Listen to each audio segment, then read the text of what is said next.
Hello नाज़रीन, मैं सनम एजाज और आप देख रहे हैं ये पब्लिक है। हमारी सारी पब्लिक देख रही है, दुनिया देख रही है। इस वक्त हम जम्मू कश्मीर की इस बहरान से गुजर रहे हैं। यूं तो जम्मू कश्मीर बहरानों से ही गुजरता आया है, एक नया एक तूफान, एक न एक बहरान, कभी सैलाब, कभी झटके, कभी कुछ और, कभी सियासत। और उन बहरानों में अब एक नया तूफान जो है वो कुदरती है, कुदरती आफत है, और ये है डिजास्टर। यह है हमारे नदी नाले खुश्क हो रहे हैं, बर्फ नहीं है, 50 दिनों से बारिश का एक कतरा भी नहीं पड़ा है। और उसके बाद हमारा आने वाला कल जो है वो कितना भयानक होगा उसका सिर्फ अंदाजा ही किया जा सकता है। कहते हैं बहुत पहले जम्मू कश्मीर में कहत हुआ करते थे, और सबसे बड़ी वजह यही हुआ करती थी कि हमारे जो एग्रीकल्चरल लैंड है उसको सैराब करने के लिए पानी मुहैया नहीं होता था, मैसर नहीं होता था। और यूं फिर हमारा जो एग्रीकल्चरल लैंड होता था या उसको इतना यूटिलाइज नहीं किया जा सकता था कि वो हमारी खुराक की कीमत जो है, खुराक की तादाद जो बराबर पैदा कर सके। लेकिन अब जो बहरान आ रहा है ये हमको कई तरह से अपनी लपेट में ले चुका है, और इसकी लपेट में सबसे पहले हमारा एग्रीकल्चर सेक्टर आता है, हमारा हॉर्टिकल्चर सेक्टर आता है, हमारा फ्रूट आता है, और जम्मू कश्मीर के फ्रूट के साथ साथ फिर हमारी बॉडी भी आती है। क्योंकि इस मौसम में बारिश न पड़ने की वजह से ज़मीनें खुश्क हो रही हैं, तो उसका इम्पैक्ट जो है मौसम के माहौल पे पड़ता है। तो हमारे बच्चे, हमारे बुजुर्ग बीमार होते जा रहे हैं, लगातार अस्पतालों में तादाद बढ़ती जा रही है। लेकिन इन सब के साथ साथ जिंदा रहना तो अशियाए खुर्दनी की ज़रूरत है।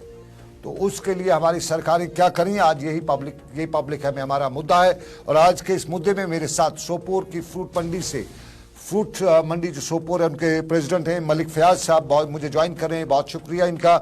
और मेरे साथ डायरेक्टर एग्रीकल्चर चौधरी इकबाल भी ज्वाइन कर रहे हैं, बहुत शुक्रिया चौधरी इकबाल साहब। सबसे पहले मलिक फयाज साहब, क्योंकि आप खुद एग्रीकल्चर से वाबस्ता हैं, फ्रूट से वाबस्ता हैं, फैमिली बैकग्राउंड भी आपका यही है, और फिर आप पूरा देश देख चुके हैं। अब की बार हमने देखा सोपोर का फ्रूट जो है वो बांग्लादेश की मंडियां तक भी पहुंचा हुआ था। लेकिन हम पिछले 2-3 सालों से देख रहे हैं कि हमारा जो ट्रेड है फ्रूट का, ये बहुत मुसीबतों से दो चार हुआ। कई तरह की मुसीबतें, कभी रास्ते बंद, कभी कुछ और, कभी मार्केट में ईरानी सेब, कभी अमरीकी सेब। अब उस पर हम न जाएं। अब की बार सेब की कॉम्प्लेन भी फूट पड़ी है, यानी जो शगुफे होते हैं वो फूट पड़े। मलिक फयाज साहब, जरा जानना चाहेंगे, लगता है आपको खतरा है, डर है आपका अब की बार हमारी सेब की इंडस्ट्री, क्योंकि पहले ही अब कॉम्प्लेन फूट पड़ी, अब तो नई नहीं फूटेंगे, तो ये सब सारा सिस्टम बैठ गया, हमारे फ्रूट इंडस्ट्री बैठ गई अब की बार? जी सनम एजाज साहब, बहुत बहुत शुक्रिया आपका। बार बार आप खासकर इस हार्टिकल्चर सेक्टर का आप जिक्र करते हैं, लेकिन अभी जो इस 1-2 महीने से कंटिन्यूसली जो खुशकसाली, उससे पहले जो बीच में जो जून जुलाई अगस्त में भी ऐसी खुशकसाली आई थी, बारिश नहीं हो रही थी। लेकिन आज जो इसका मौसम जो खराब हुआ, जिससे ये बर्फबारी नहीं हो रही है, ये बहुत ही एक मुश्किल टाइम है, खासकर हार्टिकल्चर सेक्टर के लिए, एग्रीकल्चर के लिए। क्योंकि ये जरूरी है कि आप देखें, हमारा जो बर्फबारी होता है इस टाइम, ये आगे के लिए हमारे मुफीद होता है इस फ्रूट इंडस्ट्री के लिए। अब गवर्नमेंट को इसके लिए क्या करना है, लेकिन ये नेचुरल डिजास्टर है, ये नेचुरल क्लाइमेट है, ये सब अल्लाह पर हम छोड़ते हैं कि अल्लाह का क्या करना होगा। लेकिन गवर्नमेंट को जो भी करना होगा, वो चाहे पेस्टिसाइड्स में हो, फर्टिलाइजर में हो, जीएसटी कार्ड बोर्ड में हो, या बाकी चीजों में जो गवर्नमेंट की फैसिलिटीज है वो लोगों तक पहुंचनी चाहिए। इससे क्या होता है, जो ये खुशकसाली है, इससे हमारा हार्टिकल्चर सेक्टर तो साथ साथ एग्रीकल्चर भी, इस पर भी बुरे असरात पड़ जाएगा। जो टूरिज्म हमारा है उस पर भी बुरे असरात पड़, और खासकर जो हमारी पॉपुलेशन है, लोगों में भी बीमारियां बहुत ज्यादा बढ़ जाएंगी। आपने मलिक फयाज साहब पेस्टिसाइड और फर्टिलाइजर्स, दो चीजों का जिक्र किया। पेस्टिसाइड्स में हमारा बहुत पहले से कहते थे कि आप लोग ये हमें कहते थे कि यहाँ नकली आ गया, सारा माल जो है वो सीडो है, डुप्लीकेट आ गया पेस्टिसाइड्स। परसों तो हमने देखा आपके सोपोर में फर्टिलाइजर्स, खादें भी अब वहाँ पे डुप्लीकेट वहाँ पे आ गई। ये दो मारें थी, इन पे सरकार से हम सवाल पूछ रहे थे कि आप क्या कर रहे हो, क्यों का हो रहा है ये सब कुछ। लेकिन इस कुदरती आफत जो है उस पे माजी में जो मैं कल ही अपने कुछ बुजुर्गों से बात कर रहा, वो कह रहे थे बख्शी साहब के ज़माने में जब ये हुआ था तब सरबंद वगैरह बनाए गए थे, तब ये सैलाब जो पानी है बगीचों को पहुंचाने के लिए सरबंद वगैरह, आज तो उन सरबंदों का वजूद भी नहीं है। सोपोर की एग्रो, ये जो हार्टिकल्चर इंडस्ट्री है, सोपोर की जो फ्रूट है, सोपोर का जो एग्रीकल्चर है, उसके लिए किस तरह का मशवरा होगा कि इसको बचाने के लिए इस वक्त क्या जरूरत है सरकार को? इस वक्त तो देखो, ये नेचुरल क्लैमिटीज है सनम साहब। आप देखें ये सब अल्लाह के ऊपर हमको छोड़ना है, क्योंकि इस अल्लाह के सिवा इसको कोई मदद नहीं कर सकता है। लेकिन गवर्नमेंट की तरफ से जो फार्मर्स को फैसिलिटीज होनी चाहिए, जैसे क्रॉप इंश्योरेंस था, पिछले साल जो हेल स्टार्म हुआ ये तो नेचुरल कैलेमिटीज की वजह से हुआ, हेल स्टार्म हुआ, लेकिन किसी ग्रोवर को कुछ नहीं मिला।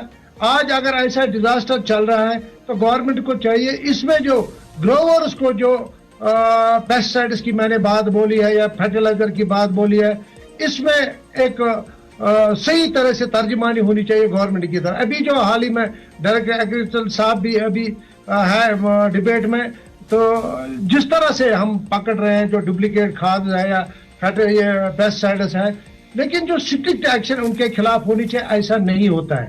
बार बार हम गवर्नमेंट से ये कहते हैं कि जिस तरह एक वैगस वाला पकड़ा जाता है उसको सीधा पीएसए लगाया जाता है, क्योंकि हमारी नस्ल कुशी हो जाती है। इसी तरह हमारी मईशत जो है ये फ्रूट इंडस्ट्री है। इस फ्रूट इंडस्ट्री में अगर डुप्लीकेट फर्टिलाइजर या डुप्लीकेट पेस्टिसाइड मार्केट में आता है, इससे देखिए हमारी जो फ्रूट मईशत जो है खत्म हो जाती है। उनके खिलाफ सख्त से सख्त कार्रवाई होनी चाहिए। इसी तरह जो हम क्रॉप इंश्योरेंस की डिमांड करते हैं, अगर खुदा न खासा ऐसे ही नेचुरल डिजास्टर होगा तो क्रॉप इंश्योरेंस एग्रीकल्चर पे लगा है, लेकिन हार्टिकल्चर पे नहीं। हमारी यही अपील होगी कि एग्रीकल्चर ये बिल्कुल आपने पॉइंट की बात की। मेरे साथ एग्रीकल्चर के डायरेक्टर हैं चौधरी इकबाल साहब, वो हमारे साथ बराह रास्त ज्वाइन कर चुके हैं। साफ जाहिर है यहाँ पे एग्रीकल्चर, हॉर्टिकल्चर, जितने भी कल्चर है उनकी इस वक्त जिम्मेदारी है। मेरी भी जिम्मेदारी है, आपकी भी जिम्मेदारी, क्योंकि एक तूफान है, ये नेचुरल कैलेमिटी है, इससे हम सबको लड़ना है। आवाज चौधरी इकबाल सब तक शायद नहीं पहुंच रही है। फिरदौस आवाज को सही कर दीजिएगा। फिरदौस तक आवाज आबिद जरा ऑडियो जो है, इकबाल साहब का ऑडियो जो है उस पर नजर रखिएगा। लेकिन जो इकबाल साहब को तक आवाज आबिद हुआ, दोबारा हम उनसे रब्ता करें चौधरी इकबाल साहब से। आज का ज़माना है, टेक्नोलॉजी का ज़माना है। नेचुरल कलामिटी तो है, लेकिन ये कलामिटी भी हमारी टेक्नोलॉजी में भी, और इसमें भी इस तरह की मुसीबतें आती रहती हैं। टेक्नोलॉजी में भी हमारे यहाँ जो ख़ासतौर पे हम 5G 6G की तरफ चल रहे हैं। लेकिन सबसे इम्पोर्टेंट जो मुद्दा इस वक्त हमारे साथ है, जम्मू कश्मीर से लेकर मुल्क के मुख्तलिफ हिस्सों में जो तूफान इस वक्त बरपा है, और जम्मू कश्मीर की अगर बात करें तो हमारे यहाँ सबसे बड़ा मुद्दा जो है, इकबाल साहब तक आवाज़ अगर आ गई है तो मैं इकबाल साहब से सवाल पूछना चाहूँगा, और फिर चलिए मैं तब तक मलिक फयाज से जानना चाहूँगा। मलिक फयाज जी, आपसे मैं एक ज़रूरी जानना चाहूँगा, क्या मेरा सबसे बड़ा मुद्दा सवाल जो है ये कोंपलें, जो फूल जो होते हैं ना सेब के, वो परसों मैंने देखे हैं, मैंने वो टंकुल जिसे कहते हैं कश्मीरी में, नाशपाती का जो सेब है, दरख्त है, मैंने जो अमेरिकन पेड़ है उस पे भी देखे कुछ कोंपलें निकली हुई थी। उसके साथ साथ महाराजी पे भी देखा, डिलीशियस का मुझे नजर नहीं आया। तो ये जो पहले ही ये चौधरी इकबाल साहब तक अगर मेरी आवाज पहुंच चुकी है तो चौधरी इकबाल साहब आवाज अब मुझे आने लगी है, फरमाइए। बहुत शुक्रिया चौधरी साहब, आपने अपना कीमती वक्त दिया। इन हालात में आपका बहुत टाइट शेड्यूल है। आपने पेस्टिसाइड्स के हवाले से बड़ी कार्रवाई की, आपने खाद के हवाले से बड़ी कार्रवाई की। जो नकली खाद है उसके लिए हम कह सकते हैं कि सन ऑफ द सॉइल का रोल आपने निभा रहे हैं। मैं उसके लिए ऐसे, उसके अलावा आपके लिए कोई अल्फाज मेरे पास नहीं है कि इंशाअल्लाह हम निभाते रहेंगे। हम इस कौम की पैदावार है, हमारी जिम्मेदारी है कि हम इन चीजों पे ख्याल रखें, अपनी कौम को डूबते हुए ना देखें। लेकिन अब जो हमारे पास ये कुदरती आफत आई है, क्या आपके पास, आपके महकमे के पास कोई स्कीम है, कोई कुछ है, ताकि हमारा, क्योंकि आपको इस वक्त सारा जो हमारा एग्रीकल्चर सेक्टर से वाबस्ता लोग हैं, हॉर्टिकल्चर सेक्टर से वाबस्ता लोग सब देख रहे हैं, तो कोई स्कीम है, कोई तरीक़ाकार है जिससे बचा जा सके? ऐसा है कि सबसे पहले तो मैं आपका शुक्रगुजार हूं कि वक्त की नजाकत को देखते हुए आज आपने ये जो लाइव प्रोग्राम, जिसके मैसेज जो है डिपार्टमेंट ऑफ एग्रीकल्चर का हमारे किसानों तक पहुंचे। जब हम एग्रीकल्चर इंडस्ट्री की बात करते हैं तो उसमें चाहे वो एग्रीकल्चर हो, हार्टिकल्चर हो या अलाइड सेक्टर हो, ये जो इतना बड़ा लंबा लॉन्ग जो स्पेल, ड्राई स्पेल हो गया, इसकी वजह से आप इस चीज से बाखूबी वाकिफ है कि हम पिछले 3-4 साल से कोशिश कर रहे हैं कि रबी के दौरान में हमारा जो 70% एरिया खाली रहता था, उस एरिया को अंडर डबल क्रॉपिंग लाने के लिए डिपार्टमेंट ऑफ एग्रीकल्चर ने बड़े इकदाम किए। और पिछले साल जिसका नतीजा आप लोगों ने खुद देख लिया कि 1,40,000 हेक्टेयर के ऊपर हम लोगों ने सरसों लगाई थी। उसी के साथ अब बड़े पैमाने पर ओट्स की क्रॉप, बरसीम की क्रॉप लगाई थी और इस साल भी उससे भी ज्यादा टारगेट अचीव करने के लिए तमाम इकदाम जो थे वे किए गए थे। लेकिन जब सोइंग हुई तो उस वक्त हमारे पास हमारे खेतों के अंदर अबंडेंट क्वांटिटी में मॉइस्चर अवेलेबल थी, लेकिन उसके बाद शायद कुछ हमारे अमाल ही वैसे थे कि कुदरत को ये कबूल नहीं था और ये इतना लंबा ड्राई स्पेल मैंने पहली बार देखा है कि रबी के दौरान में। और इस वक्त जो हमारी क्रॉप्स खासकर क्योंकि अभी हार्टिकल्चर क्रॉप्स जो है वो अभी डॉर्मेंट पीरियड के बीच में है, लेकिन इस वक्त हमारे पहाड़ों पे जितनी ज्यादा बर्फबारी हो जाए, जितने हमारे हिलाक्स, जितने हमारे कैचमेंट जो हैं वो हेल्दी हुआ करते थे, वहां कुछ देखने को नहीं मिल रहा है और जिसका इम्पैक्ट डायरेक्ट दो पहलू पे है। नंबर एक कि जो रबी में ऑयल सीड की क्रॉप्स, ओट्स की क्रॉप या दूसरी क्रॉप जिनकी सोइंग हुई है उसका ग्रोथ जो है वो स्टंट हो चुका है। तो हाल ही में इस चीज को मद्देनजर रखते हुए डिपार्टमेंट ऑफ एग्रीकल्चर कश्मीर ने अपनी जो शेर Kashmir university of agriculture sciences है उनके साथ मिलकर 15 दिन के लिए एक एडवाइजरी इशू किया कि हम लोगों को क्या इकदाम करने हैं, और हमने ये डिसाइड किया है कि हर 15 दिन के बाद एक दूसरी एडवाइजरी इशू की जाएगी। और जब वेदर वालों को हम अपने इस डोमेन के साथ जोड़ते हैं तो उन लोगों की भी कुछ प्रिडिक्शन है कि शायद इस जो महीना जनवरी का गुजर रहा है इसके आखिरी इस हफ्ते के बीच में बर्फबारी या बारिश हो सकती है। अगर जनवरी के महीने में बर्फबारी या जो बारिश लोअर रीचेस के बीच में होती है तो जो रबी क्रॉप्स हमारी हैं उनके ग्रोथ और डेवलपमेंट पे उसका कोई डायरेक्टली इतना इंपैक्ट नहीं पड़ेगा, क्योंकि कम टेम्परेचर होने की वजह से ऑलरेडी ये क्रॉप जो है ये डॉर्मेंट पीरियड में होती है। लेकिन हमारा कंसर्न इस वक्त ये है कि जो आने वाला सीजन है, अभी मैं सुन रहा था कि हमारे प्रेसिडेंट साहब जो सोपुर से हमारे साथ जुड़े हुए हैं, इन्होंने एक बड़ा अहम सवाल उठाया कि इस क्रॉप्स को लॉस को निपटने के लिए इंश्योरेंस की स्कीम होनी चाहिए। मैं आपके माध्यम से और प्रेसिडेंट साहब के माध्यम से तमाम जहां तक हमारी ये बात पहुंच रही है ये बताना चाहता हूं कि प्रधानमंत्री फसल बीमा योजना की स्कीम जम्मू कश्मीर के 20 डिस्ट्रिक्टों में चल रही है, जिसके बीच में खरीफ में हमारी पैडी और मेज क्रॉप है और रबी के बीच में कश्मीर में हमारी सरसों और जम्मू के बीच में हमारी जो वीट की क्रॉप है। इन 4 क्रॉप्स के लिए प्रधानमंत्री फसल बीमा योजना की स्कीम जो है वो लगातार जारी है। और जहां तक हार्टिकल्चर क्रॉप का सवाल है, जो रीस्ट्रक्चर वेदर बेस्ड स्कीम है उसका टेंडर मैंने कल ही फ्लोट किया है और आने वाले सीजन से पहले ही वो तमाम इकदाम जो हैं वो फाइनल कर लिए जाएंगे, क्योंकि गवर्नमेंट की ये भरपूर कोशिश है कि हमारा किसान जो खेती बाड़ी के साथ जुड़ा है और जो किसानों के नुमाइंदे वक्तन फवक्तन हमसे ये बात इश्यूज जो है इनको उठाते रहते हैं, इन तमाम चीजों के ऊपर हम पूरे तरीके से शदोमत से काम कर रहे हैं। और मैं आपको ये यकीन दिलाता हूं कि आगे से हमारी जो एप्पल की इंडस्ट्री है, जो weather based restructure cropping scheme है, वो उसके बीच में कवर है। और हमारी ये आपका पॉइंट है चौधरी साहब, प्रेसिडेंट साहब ने आने वाले सीजन का सवाल है, अगर बर्फबारी नहीं होगी तो जो हमारी खरीफ क्रॉप्स होंगी, चाहे वो एग्रीकल्चर क्रॉप्स हों या हार्टिकल्चर क्रॉप्स हों, उसके ऊपर एक डायरेक्ट इंपैक्ट उसका दिखाई देगा। और अगर वो इंपैक्ट जो है उसके लिए हम लोगों को एक सप्लीमेंट्री प्लान इन प्लेस है जो हमने किया है कि एग्रीकल्चर क्रॉप्स में तो हम ये कर सकते हैं कि जिन क्रॉप्स की वाटर रिक्वायरमेंट ज्यादा है वहां पर राइट नाउ हमें क्या करना है, राइट ग्रो नाउ कर लें। एग्रीकल्चर चौधरी साहब इस वक्त हमें क्या करना है? शायद मेरा राब्ता आपसे मुनक़ता हो चुका है, इस वक्त हमें क्या करना है? दिस अगर टाइम ये राब्ता दोबारा कायम होता बिल्कुल है तो दोबारा कायम करते हैं। इस दोबारा मेरे पीसीआर से आपको दोबारा कंट्रोल, चौधरी साहब हमको, चलिए ठीक है आपसे दोबारा राब्ता, लेकिन तब तक मैं राइट नाउ क्या सुझाव देंगे मलिक फयाज साहब? रबी क्रॉप के बता दिया, साथ में जो क्रॉप इंश्योरेंस की प्रधानमंत्री फसल बीमा योजना के बता दिया। ओवरऑल इस वक्त इस तूफान से निकलने के लिए हमें कमर तो बांधनी है ना, हमें लड़ना तो है ना, तो किस तरह से लड़ा जा सकता है? सलम साहब, जैसे डायरेक्टर साहब ने कहा कि हकीकत है एग्रीकल्चर पे क्रॉप इंश्योरेंस हुआ लेकिन हार्टिकल्चर पे अभी तक नहीं हुआ है। लेकिन अब डायरेक्टर साहब कह रहे हैं, मुझे यकीन है कि इससे पहले इसका होना चाहिए। लेकिन मैंने पहले ही आपको बताया ये अल्लाह के हाथ में है कि खुशक साली जो है इससे हमारे जो हॉर्टिकल्चर सेक्टर या एग्रीकल्चर इस पे बुरे असरात पड़ जाएंगे।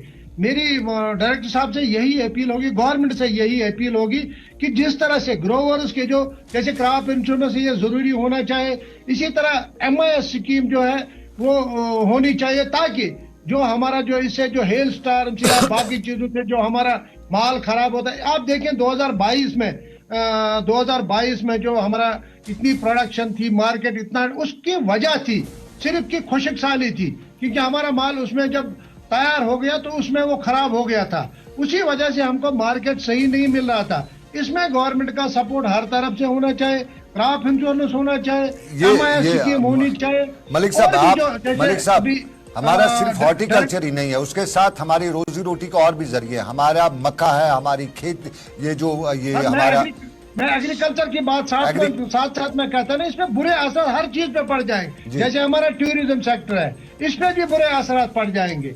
इससे क्या होता है, जैसे एप्पल हॉर्टिकल्चर में बुरे असर पड़ जाएंगे, उससे क्या होता है, हर कोई इससे मुतासिर होता है। हॉर्टिकल्चर का हम कोशिश करेंगे। रात 9:30 बजे हमारे साथ GR मीर साहब होंगे, गुलाम रसूल मीर साहब जो हॉर्टिकल्चर के डायरेक्टर हैं, वो भी होंगे हमारे साथ। और अभी तक आबिद नहीं शायद कांटेक्ट कर पाए हैं ये चौधरी साहब को। चौधरी साहब फोन दे दो, मैं उससे सुन के इनसे बात करता रहूं, तो मेरी आवाज। चलिए यहाँ फोन डायरेक्ट ले लीजिएगा, फोन डायरेक्ट ले लीजिएगा। चौधरी साहब, आप तक मेरी आपकी आवाज मुझे आ रही है। चौधरी साहब,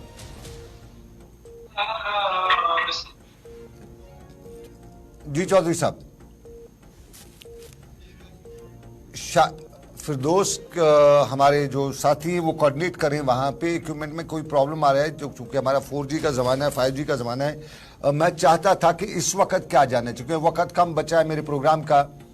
आबिद, अगर ज़रा हो सकता है जल्दी में कर दीजिएगा, क्योंकि बहुत कम वक्त बचा है। और चौधरी साहब को भी बहुत जाना है, इन्हें कई मीटिंग में जाना है इस वक्त। इनने बड़ी मुश्किल से हमारा टाइम निकाला इस वक्त इस्लाही नशरियात के लिए। सनम साहब, इसमें मैं बीच में एक बात कहना चाहता हूँ। जैसे मैंने पेस्टिसाइड्स या फर्टिलाइजर की बात की है, अगर इकबाल साहब किसी जगह पकड़ते हैं, अभी सोपोर में इन्होंने पकड़ी, कुलगाम में पकड़ी या शुपियान में पकड़ी, लेकिन मुझे लगता है ग्राउंड लेवल पे उनके खिलाफ कोई कार्रवाई नहीं होती है। क्योंकि आप देखिए, हमने देखे हैं 10-15 दिन में हम देख रहे हैं, अगर गवर्नमेंट ने उस पर कुछ नहीं किया, इन पर कोई कार्रवाई नहीं की, तो हम एक कॉल दे देंगे ग्रोवर्स को कि वो फर्टिलाइजर का 1 साल के लिए बाइकाट करें, ताकि उनको नुकसान ना हो। चलिए, ये आप किस तरह की कार्रवाई चाहते हैं? क्या कार्रवाई चाहते हैं?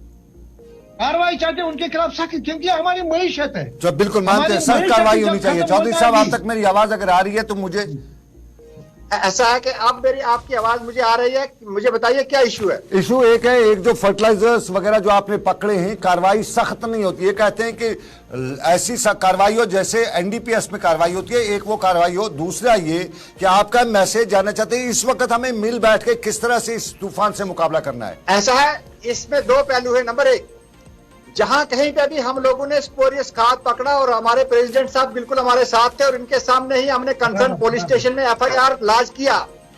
डिपार्टमेंट ऑफ एग्रीकल्चर ने जो एक्ट के मुताबिक हम लोगों को कार्रवाई करनी चाहिए थी, वो हमने इनको साथ में रख के कार्रवाई की।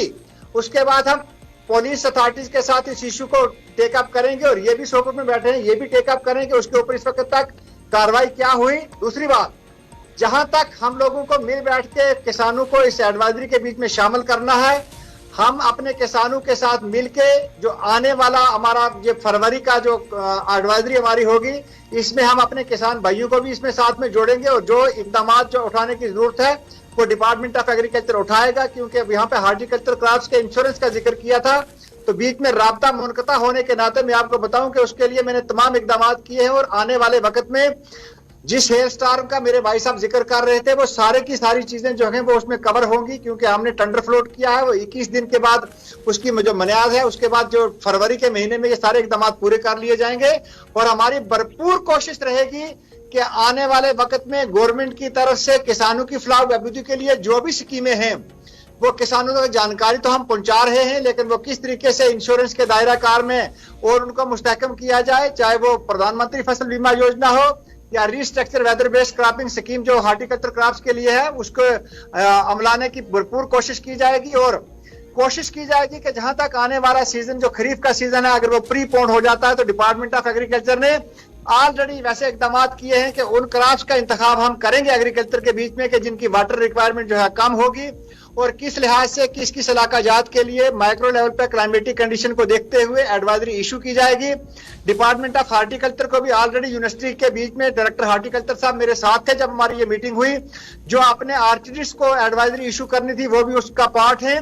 और हम कोई भी कमी बकाया नहीं छोड़ेंगे, क्योंकि जब तक हम सोसाइटी के तमाम लोगों को साथ लेके नहीं चलेंगे, उनका नजरिया क्या है, उस नजरिए के ऊपर हमारा रद्द अमल क्या होना चाहिए, उसकी इम्प्लीमेंटेशन कैसी चाहिए, जिस इंटरवेंशन की भी जरूरत होगी उस इंटरवेंशन से क्या क्या आउटकम एक्सपेक्टेड है, हम भरपूर तरीके से काम करेंगे। चौधरी साहब, वक्त बहुत कम है मेरे पास। एक सवाल अगर आप तक मेरी आवाज पहुंच रही है, ये दोबारा हमारे यहाँ टेक्निकल प्रॉब्लम है, उसमें ये फोन में कहीं टेक्निकल प्रॉब्लम है। ये एक सवाल मैं जानना चाहता था कि क्या हमारे यहाँ कैद साली का कोई खतरा है? शायद सवाल बिल्कुल तक नहीं पहुंच रहा है। ये काका जी, फयाज साहब जी, मैं आपके लास्ट पे जाना चाहूंगा कि किस तरह से इस वक्त हमें सबको इकट्ठे होकर करना है, क्योंकि आप किसान भी हैं, बिजनेस कम्युनिटी से भी वाबस्ता हैं, और फिर आपका एक रोल भी है, आपके साथ बहुत ज़्यादा तादाद में हमारे जो किसान हैं, एग्रीकल्चर सेक्टर से लोग जुड़े हैं, तो आप किस तरह से हम इकट्ठे चल के इस वक्त इस तूफान का मुकाबला करें? चौधरी साहब, आप तक मेरी आवाज आ रही है?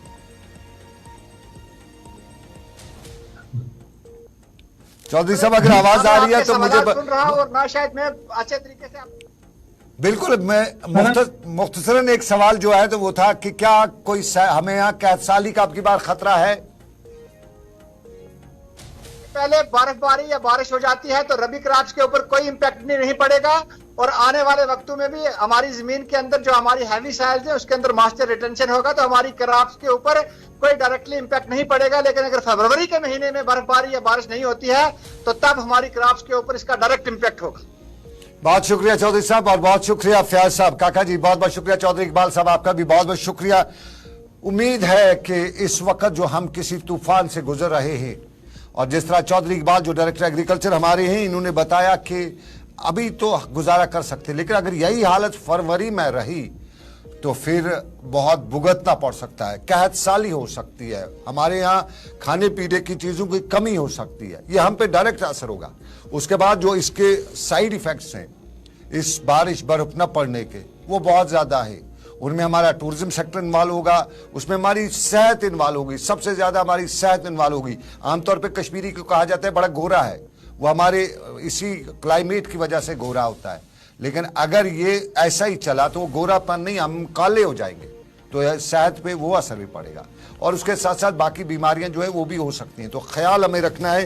कहीं ना कहीं सबसे पहले मैं जिस भी एक्सपर्ट से बात करता हूं वो कहते हैं कि हमें अपनी इन्वायरमेंट को बचाना है, और उसमें दो चीज़ें, हमें पॉलीथीन का इस्तेमाल नहीं करना है, और जैसा जहां पे मौका मिले, जिस साइज का, जिस शक्ल का और जिस नस्ल का पेड़ मिलता है वो लगा दें। ये ज़रूरी नहीं है कि आप पर्टिकुलर पेड़ क्वालिटी लगा दें, आप रास्ते में कोई आपको जगह खाली मिलती है तो पेड़ लगा दें, कोई पौधा लगा दे, सदका जारिया भी रहेगा और किसी की जान बचाने का एक जरिया भी बनेगा। ये हमारी जान बचाते पेड़। तो इन सब के साथ, इस उम्मीद के साथ कि रब कायनात की रही मर्जी, इन मुसीबतों से हमें निजात जरूर मिलेगी। लेकिन आज का प्रोग्राम ये पब्लिक है, यहीं पे अख्ताम पसीर करने की आपसे इजाजत लूंगा। फिर रात 9:30 बजे इंशाल्लाह आपसे होगी मुलाकात। तब तक रखिए अपना ख्याल। अल्लाह आपका, मेरा सबका निगहबान हो। अल्लाह हाफिज।